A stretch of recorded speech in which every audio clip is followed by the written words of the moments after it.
Hello everyone, मैं हूं तरुणा और मैं लाती हूं आपके लिए इंग्लिश लैंग्वेज से जुड़े हुए कुछ इंटरेस्टिंग वीडियोस। आज मुझे बहुत ज़्यादा जल्दी है। ऑफिस का काम कंप्लीट करके मुझे अपने फ्रेंड के गृह प्रवेश की पार्टी में जाना है। मैं अभी बैठे बैठे सोच रही थी कि हमारे इंडिया में हम हर चीज़ को सेलिब्रेट करते हैं। जैसे बच्चा पैदा हुआ, उसके बाद पहली बार जब खाना खिलाते हैं तो अन्नप्राशन करते हैं, बाल काटते हैं, पहली बार मुंडन समारोह होता है, शादी का समारोह तो होता ही है, उसके अलावा और भी बहुत सारे होते हैं, राइट। तो इन समारोह को, जो अलग अलग समारोह होते हैं, उनको हम इंग्लिश में क्या कहते हैं? फॉर एग्जाम्पल, मुंडन समारोह को क्या कहेंगे, या गोद भराई की रस्म जो होती है उसे इंग्लिश में क्या कहेंगे? आज के वीडियो में मैं आपको यही सब बताने वाली हूँ। तो चलिए आज का वीडियो हम शुरू करते हैं। समारोह को इंग्लिश में बोलते हैं सेरेमनी। इंडिया में जब बच्चा पैदा होता है, इनफैक्ट उससे पहले से ही बहुत सी सेरेमनीज स्टार्ट हो जाती हैं। जैसे जब बच्चा पैदा होने वाला होता है तो कुछ स्टेट्स में गोद भराई की रस्म की जाती है। गोद भराई समारोह, इसे इंग्लिश में बोलते हैं बेबी शावर सेरेमनी। इसके बाद जब बच्चा पैदा हो जाता है तो पहली बार उसको सॉलिड फूड खिलाया जाता है, 6 महीने के बाद, आई थिंक सो। उसके लिए हम अन्नप्राशन समारोह रखते हैं।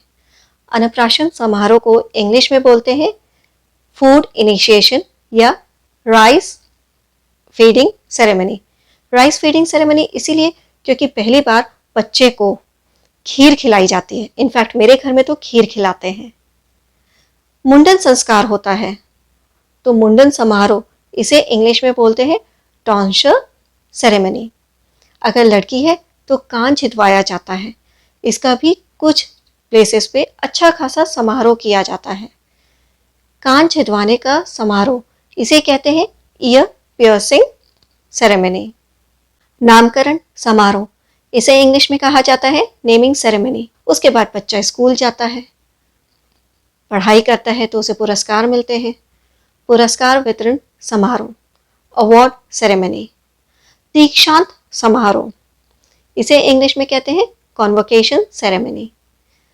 बच्चा बड़ा होता है तो उसकी एंगेजमेंट होती है, सगाई होती है। सगाई समारोह, इसे कहा जाता है एंगेजमेंट सेरेमनी। विवाह समारोह, वेडिंग सेरेमनी। अब इस विवाह समारोह में काफ़ी चीज़ें होती हैं। जैसे जूता चुराई की रस्म होती है। जूता चुराई की रस्म, इसे कहा जाता है शू स्टीलिंग सेरेमनी। इसके अलावा आपको याद है जब आप 12th में होंगे तो आपके लिए विदाई समारोह रखा होगा 11th स्टैंडर्ड के बच्चों ने। तो विदाई समारोह को बोलते हैं फेयरवेल सेरेमनी। उद्घाटन समारोह, इसे कहते हैं ओपनिंग सेरेमनी। और समापन समारोह, इसे कहते हैं क्लोजिंग सेरेमनी।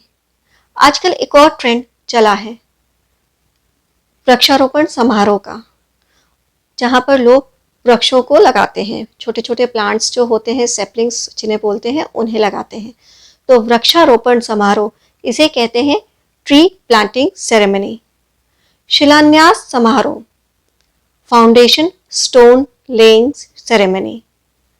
अब घर भी खरीदा जाता है तो नए घर में प्रवेश करने से पहले गृह प्रवेश का समारोह रखा जाता है। इसे बोला जाता है हाउस वार्मिंग सेरेमनी। अब पूरी जिंदगी काम करने के बाद एक समय ऐसा आता है कि आपको सेवानिवृत्त होना पड़ता है, आपको रिटायरमेंट लेनी पड़ती है।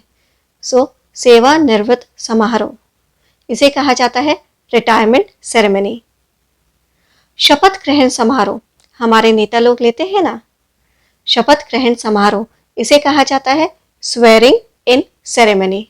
पहले के समय में राजा लोगों का राज्याभिषेक किया जाता था। राज्याभिषेक समारोह, इसे कहा जाता है कोरोनेशन सेरेमनी। हम लोग ध्वजारोहण भी करते हैं। ध्वजारोहण समारोह, इसे कहा जाता है फ्लैग होस्टिंग सेरेमनी। और फाइनली लास्ट में अंतिम संस्कार समारोह, जिसे कहा जाता है फ्यूनरल सेरेमनी। तो इस तरह से हम लोग अपने पूरे जीवन में बहुत सी सेरेमनीज रखते हैं। आई एम श्योर अब आपको इन सभी सेरेमनीज के नेम्स इंग्लिश में पता चल गए होंगे, पर अभी भी बहुत से समारोह ऐसे हैं जिनको मैंने कवर नहीं किया है। अगर उनमें से कोई आपको पता है तो कमेंट सेक्शन में मुझे बताइए। आई एम श्योर आपको आज का वीडियो अच्छा लगा होगा और आपके लिए इंटरेस्टिंग होने के साथ साथ इंफॉर्मेटिव भी होगा। अगर आपको आज का वीडियो अच्छा लगा तो इसे लाइक करें और शेयर भी ज़रूर करें।